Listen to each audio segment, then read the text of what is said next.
I look forward to meeting you in the next few days, but I just wanted to go over some of my nutrition philosophy with you so that you could review it beforehand. So if you have any questions, we'll have more times for your questions and less time for me to just be rattling off information to you to absorb. So I have grown to change my ways as a dietitian over the last 30 years. I used to work in hospitals, clinics with diabetes education, and most of the time I found that when I would just try to get somebody to do something and just shove it down their throat and not giving them those proper tools and the reasons that they should be doing this, I wasn't really seeing a lot of success. I mean, I did see some success, of course, but it was a constant battle to get them to be motivated to keep doing it. So we kind of came up with my own nutrition philosophy. And the first thing is that we want to make sure that we try to eat 5 colors a day, where colors really do matter. Actually, it's not even 5 colors a day, it's 5 colors per meal. It used to be 5 colors a day. So now it's 5 colors a meal. And because of that, when you're starting to eat more colors, you don't have to count calories, you can now just count colors. So making sure that you're counting calories or counting colors and not calories instead is such an easier way to live, and it just kind of takes a lot of pressure off people. So when you're at the dinner table and you look down and you start seeing all of your meal and how you could incorporate a few extra colors in. Maybe add an extra shredded beet into your salad. Have some carrots on the side. Maybe if you have some extra pieces of broccoli, to add those to your salad. So it's just kind of like a competition with yourself. I'm a very competitive person, so this really works out well for me. And it actually works out great for kids. When you start having them count colors instead of calories, actually, they never are going to count calories. But if you start having them count calories at your meal, they will subliminally be doing this every single time if you keep starting to do it over and over, and you're counting it as you go and you're challenging yourselves. So making sure that you have those colors at your meal, and make sure that you're not just getting one color. All like reds are great for cardiovascular system, greens are great cancer fighters, purples are good for brain health. So making sure that you have that variety, that diversity every single day is so important. So, and also making sure that you don't peel your vegetables if you can help it, or your fruit. If it's something that you can eat the peeling, that nutrition is right underneath the skin. And if you peel it, you're losing half of the nutrition right there. So if you think about a baby carrot as a rolled carrot, there's not very much nutrition in a baby carrot. And that's why they don't really have very much taste also. When it comes to cooking, the type of oil you're using for the right application is imperative to your health. So making sure that oils do matter. When I cook, I don't use a lot of oil, and it's not because I don't want to have the extra fat, but it's really important to remember that all of these oils have smoke points. And when your oil hits a smoke point when you're cooking with it, it no longer is a benefit to you, but is really a hazard. So such as olive oil has a smoke point of 300 degrees, which is rather low when you think about sauteing your foods or roasting your foods in olive oil. It does have a very low smoke point. So I use olive oil for my cold dishes, for finishing, for putting on vegetables afterwards. For my hot applications, I'll use things like avocado oil, grapeseed oil, coconut oil, maybe for some baking, or ghee, clarified butter. Those have a higher smoke point than, say, olive oil does. So I'm not saying olive oil is something bad for you, but if you eat it incorrectly, it doesn't have a single benefit, and it's actually worse for you than before. So like I said, I finish my foods with olive oil.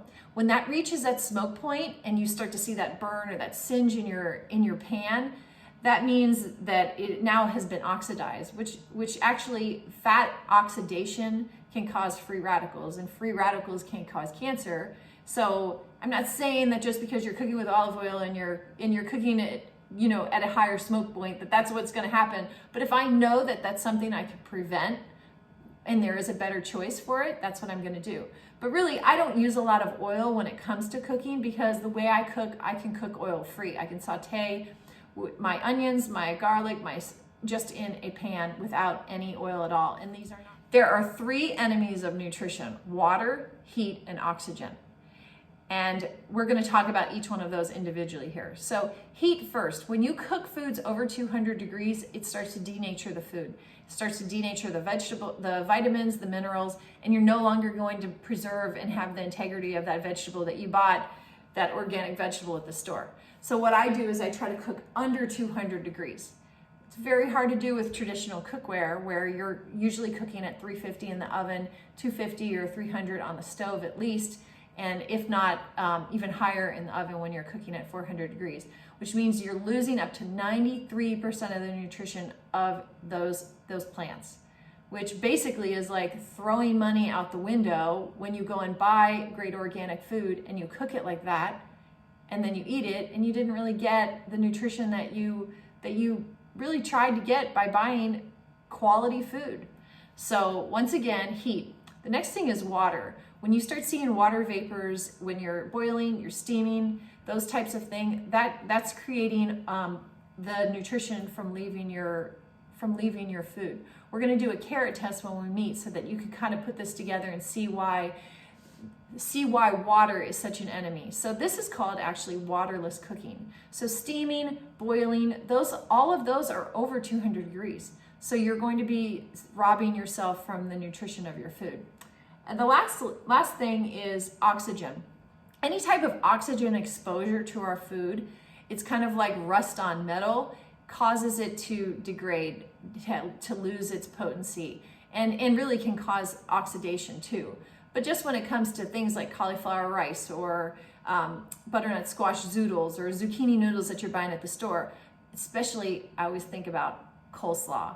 You know, when you cut up a cabbage fresh and you eat it, the difference is night and day than if you buy it in already pre-packed coleslaw. And to be honest, you're not even getting very much nutrition from having that coleslaw. So being able to retain it by not having oxygen hit it until you're almost ready to eat it or just before. My meal prep is fast because there's not a lot of preparation before because it's pretty fast while you're doing it. You can do some meal prep, but it's definitely not necessary, this way of cooking. So now I've told you that oil can be your enemy if you cook it at high temperatures. And your vegetables at high temperatures no longer have the nutrition that they would have if you cooked it at low temperatures. So what do we all love to do to our vegetables these days? Roast them in the oven. We're not roasting them at 200 degrees. We're roasting them at 450, 350 if you're being generous. But then we're also putting olive oil on them. So there's two things that you're learning right now that you could make a change to at this moment, is that you're cooking at lower heats and you're no longer using olive oil to cook at high heats. And that way you will help preserve the nutrition of your food, and it's gonna taste so much better. Trust me. Our cookware really does make a difference to our health. Not only is it the last thing that touches our food before we eat it, but basically almost the only thing other than a cutting board, possibly a food storage container. And these are the things that should be the most important parts of your kitchen. Even though we love a beautiful range, we love to have a lovely refrigerator, they're only holding our food. They're not really helping, they're not touching our food at all. So really, cookware should be the most important appliance in your kitchen. Lastly, I want to talk about mindful eating. Especially in today's day and age where we're so hooked up with our phones, with our jobs, so much is expected of us. Even during the day at lunch, there's no time to even take a break for a meal. But by doing that, we're not really enjoying our food. We're not really having that benefit that we should be. And when I think about mindful eating, it's about slowing down and enjoying the process. So I just have a couple tips for you on how to make sure that you're eating a little bit more mindfully that work for me. Make sure that you eat and when mindfully put your fork down in between bites. You start doing that after a while, it's kind of like counting colors at your plate, you'll automatically do it. So it's just one of those habits that we tend to just shovel it in as we go. So putting down your fork and maybe even try to use an appetizer fork instead. It's a whole lot harder to eat with a tiny little fork fast if it's gonna be small. Making sure that you don't have that television on, making sure that the phone is off. Putting that time to have your meal, and really a very important one is chewing your food properly. I've had so many people come in and talk to me about digestive issues, and it's purely from not chewing their food. So if you could try to chew your food 25 to 35 times, Again, it seems kind of tedious, but once you start doing it, you kind of forget that you're doing it. I used to have to do a class at the health spa that I used to work at, where I had to eat with our guests, and part of it was being that role model for how to eat properly. So I kind of was being watched by doing it, but by doing that and being watched, I gained a new habit that I never had before. My issues with my digestion for some reason have gone away. I'm not saying that is what helped with it, but it all starts in the mouth, and you need to make sure that you're mindful eating. So your head and your gut are so related. So when you're having issues with stress and everything else, you're going to have automatic problems with your gut. Same with, you're going to have problems with your gut. It's going to cause you to have a cloudy brain, fog, those types of things. It's called the brain-gut axis. So this is just kind of like the philosophy I live by. Let me just go over it one more time with you. Colors really do matter. Oils are huge. Heat destroys nutrition, water, air also. Eating mindfully. I think I might have them all, but if not, we can talk about them again when I see you in a few days, and I look forward to it.